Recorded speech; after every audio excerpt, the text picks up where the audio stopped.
நம்மெல்லாம் செய்தி படிக்க மாட்டோம், நமக்கெல்லாம் எழுத படிக்கவே தெரியாது, அந்த அரசு அதிகாரிகள் இந்த அரசியல்வாதிகள் எது சொன்னாலும் நாங்கள் நம்பிட்டு போகிற அடிமை கூட்டம் அப்படின்னு சொல்லி இப்போ இருக்கிறவங்க நினச்சிட்டாங்களோ என்னவோ. அதெல்லாம் மலையேறி போச்சுங்க.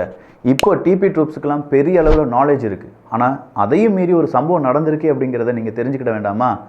ஊட்டியினுடைய முன்னாள் முனிசிபாலிட்டி கமிஷனர் ஜஹாங்கீர் பாஷா அப்படிங்கிறது அவருடைய பெயர்.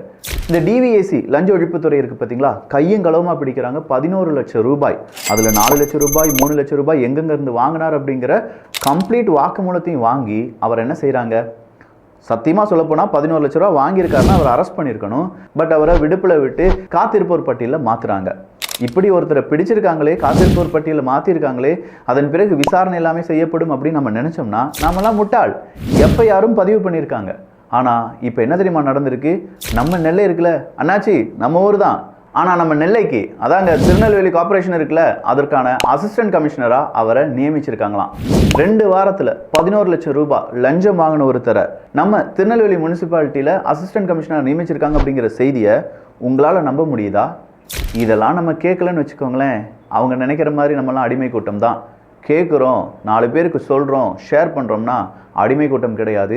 அதிலெல்லாம் கொஞ்சம் விழிப்புடன் இருக்கக்கூடிய டிபி ட்ரூப்ஸ் தான். இதே மாதிரி இன்னும் பல தகவலுக்கு நம்ம சேனலை சப்ஸ்கிரைப் பண்ணிக்கோங்க.